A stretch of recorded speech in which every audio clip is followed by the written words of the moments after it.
کوم معاملات زمونږ وګورئ. زه تاسو ته قسمیه وایم چې تاسو لاړ شئ ارچن بازار ته، هر یو کس دلته په دې ارچن بازار کې تاسو سودا وکړئ. سبا د جمعې مبارکه ورځ ده، پس د جمعې نه لاړ شئ، جمعې مونځ وکړئ، بیا لاړ شئ تاسو سودا وکړئ او بیا دا سودا راشئ په کور کې وتلئ. که ستاسو دا سودا پوره راوختله بیا ما پسې راشئ چې زما سودا پوره ختلې ده، زه به دې دکاندار له مو مانګه انعام ورکم که تاله پوره سودا ده. نہ خنجر اٹھے گا نہ تلوار ان سے، یہ بازو میرے آزمائی ہوئے. دا مونږ وکتل دا به څوک هم دله داسې پوره سودا در نه کړي. بیا دې پوښتنه وکړه ورته وایي عامر صاحب جمعې مونځ ها اوس ستا جي پسې دا مسلې یې کوو. تاله چې سودا درکوي تا ته به ویل صبر وکړه ذکر پوره کومه، په تسپو کې به یوه دانه را ماته کړي، ذکر پوره کړه. دی چې دله تله تلي سبحان الله بو الحمدلله بو شپږ ځله به دی به په خپل ګیره باندې لاس راکاږي، لږ به د ګیرې د ویښتو ته داسې وګوري تپوس دې وکړه تېره ورځ مې چله لګېدلې ده او هلته مې تېر کال مې چله لګېدلې وه او هلته مې سروزه لګېدلې ده، خو په بازار کې چې ناست دی نو دی په تطفیف سره خپله سودا خرڅوي. الله قرآن مجید کې فرمایي ویل للمطففین الذين اذا اكتالوا على الناس يستوفون واذا كالوهم او وزنوهم يخسرون الا يظن اولئك انهم مبعوثون ليوم عظيم. الله فرمایي هلاکت دې ګوره د دې سوداګرو د پاره چې دا خلکو له سوداګانې کمې ورکوي.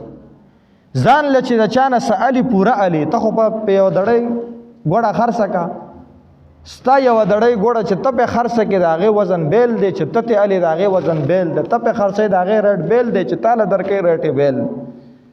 مسلمان دی دا په هندوستان درته نه یادوم چې سبا لاړ په هندوستان کې سودا وکړه، نه راته امریکا یادوم چې هلته سودا وکړه، نه راته یو مشرک او کافر یادوم چې د هغه نه سودا وکړه. کیدای شي هغه دله پوره درکړي. د مسلمان نه د مزګزار نه د جمعې نه راوتونکي د جمعې مزګزار نه د جمعې مانځه نه پس سودا وکړه تا سره به هغه دا حال کوي.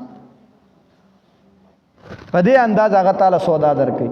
چا نه سودا وکړو، چا له ورشو، چا ته وجاړو، بیا چې تعالی دا سودا درکي الله جل جلاله فرمای تعالی کم درکي. ځان له علي پوره علي وای اذا کلم وزنهم يخسرون. دا خو د خلکو د پاره د کموالی دا تعالی دوی برابر کړي، د خلکو له کم ورکي.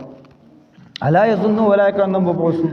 ولدا خلک دا سوچ نه کوي چې دا خلک په قیامت کې را پاس لیوم عظیم په غټه ورځ دا به خدای ته نه ودرېږي. هر پیشه والا په خپل پیشه کې لګیا دي، 2 نمبرې کوي.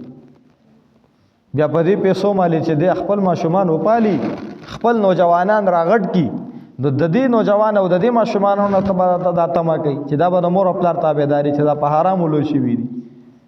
دا پلار د قوم جیب ته ناسو، د خلکو په جیبو باندې ډاکې اچولې. نو په دې پیسو مالي چې نوجوانان طبقه دا غټه شي، په دې پیسو مالي نن معاشره روانه ده. نو په دې معاشره به د عالم بیان اثر وکړي چې حرام مالي تا چې حرام خوړلی یو جماعت ته راشي او ما ته کینی، که زه درته په دا ممبر وجاړم، د ممبر نه درته راوغورځېږم، دا ټول قرآن درته ووایم، قسمونه درته وخورم، چغې درته وباسم، ته چې بار لاړې ته به دا وایي چې د استاد جي په جبه کې اثر نه تاثیر نه. دا خو خلکو ته نه وایي که نه چې ما بیګا چې څه خوړلی و هغه هم د حرام وي، سار مې چې څه خوړلی هغه هم په حرام و، ما چې څه اغوستې و دا هم د حرام و.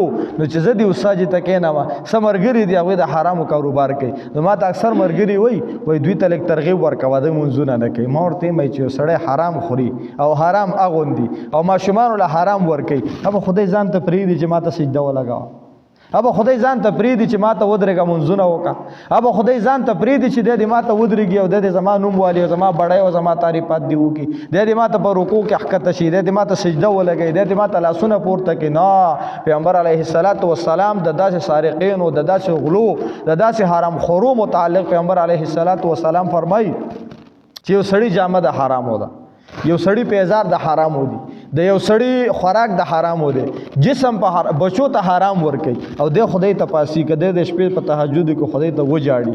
فانا یستجاب له الدعاء. الله پیغمبر فرمای خدای دا دعا څنګه قبول کړي چې د په حرامو کې لټ پت دی او د راغله دی او خدای ته دعاګانې کوي چې الله ما معاف کړي.